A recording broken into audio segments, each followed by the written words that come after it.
Masjid Bencoolen membuka semula pintunya hari ini bagi solat Jumaat pertama masjid itu sejak ditutup pada 2019 bagi kerja-kerja naik taraf. Seramai 300 jemaah menghadiri solat Jumaat yang dipimpin oleh Mufti Negara Dr. Naziruddin Muhammad Nasir di masjid tersebut. Sebelum bermulanya sesi solat Jumaat tadi, Dr. Naziruddin juga memimpin upacara perwakafan masjid ini. Upacara tersebut menandakan permulaan bagi kegiatan ibadah dan program keagamaan yang lain di masjid berusia hampir 200 tahun ini. Dalam fasa pertama pembukaannya, hanya ruang solat lelaki dan wanita di arah satu ini dibuka. Masjid Bencoolen dijangka dibuka sepenuhnya antara Mac dengan April ini. Apabila dibuka sepenuhnya kelak, ruang solat boleh memuatkan sehingga 1,000 jemaah. Ini berbanding hanya 450 jemaah sebelum ini.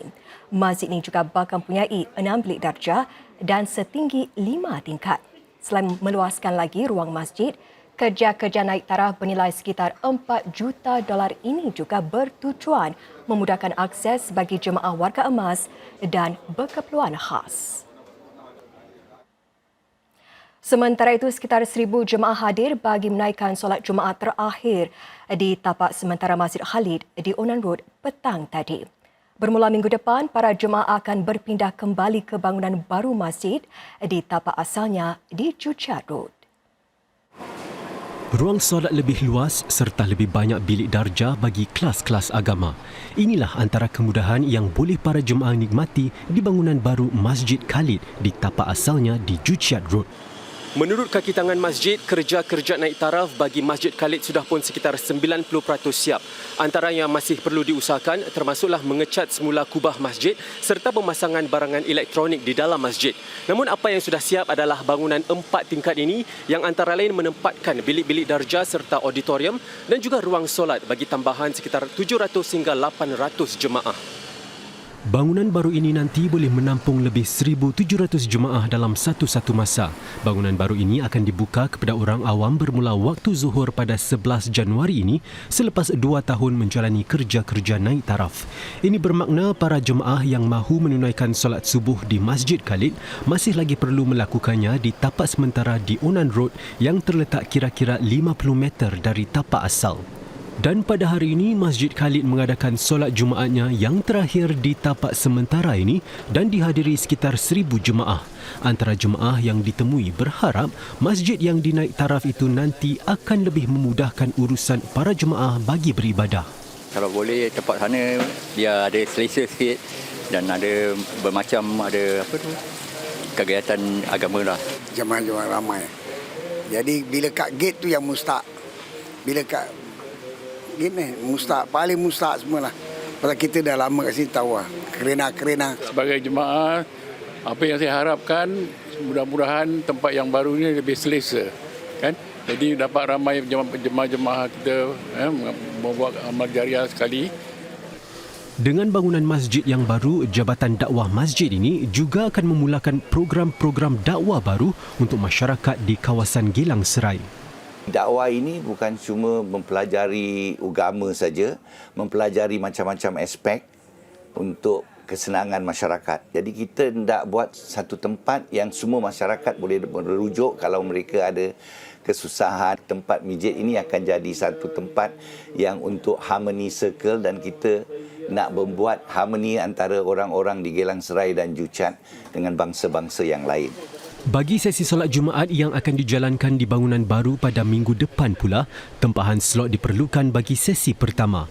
Langkah tersebut bagi mengelakkan daripada kesesakan di bangunan baru masjid. Penguasa Kewangan Singapura MAS sedang menimbangkan untuk menjadikan mata wang Singapura dalam bentuk digital lebih mudah diakses orang ramai. Bank Pusat itu berharap agar teknologi sedemikian akan memacu lebih banyak inovasi dalam pasaran keuangan. Bagi mencapai matlamat tersebut, MAS akan memulakan 2 ujian perintis pada separuh pertama tahun ini. Di kedai makanan haiwan Kibbles ini, para pelanggan boleh membuat bayaran menggunakan mata wang kripto. Namun pemiliknya Andrew Lim berkata, kaedah pembayaran itu hanya membentuk 1% sahaja daripada urus niaga di kedainya. Selain yuran urus niaga yang lebih rendah, membayar dengan mata wang kripto juga lebih selamat kerana pengesahan daripada pihak ketiga tidak diperlukan. Sungguh pun demikian, Bank Pusat memberi amaran bahawa mata wang kripto amat tidak menentu. Maka itu, MAS kini meneliti apa yang dipanggil sebagai purpose bound money yang datang dalam bentuk baucer digital komersial. Ujian perintis bagi mata wang digital itu dilancarkan semasa Pesta Teknologi Kewangan Singapura pada November lalu. Mata wang digital itu hanya diterima di kedai-kedai tertentu yang disediakan semasa pesta tersebut. Para pelanggan juga tidak perlu khawatir tentang tarikh luput baucer-baucer tersebut. MAS juga sedang menimbangkan kemungkinan meluaskan lagi kaedah pembayaran ini.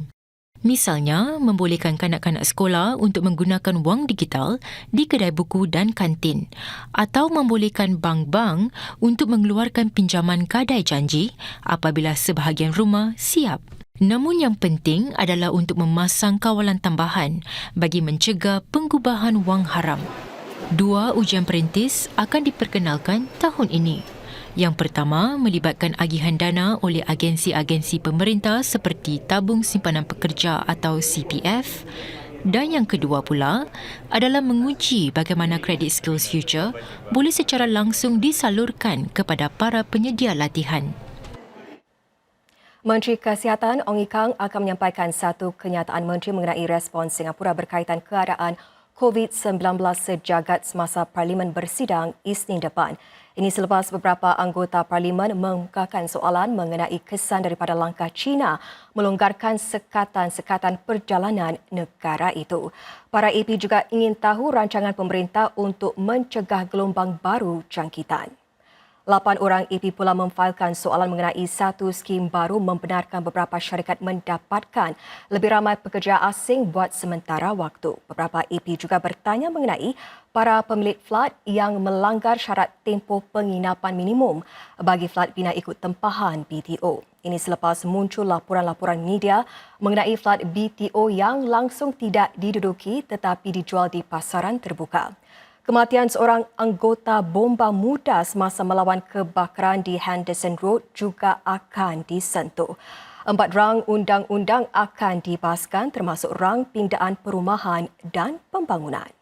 Tempahan bagi kereta sewa semasa cuti Tahun Baru Cina melonjak lebih 60% kali ini berbanding tahun lalu.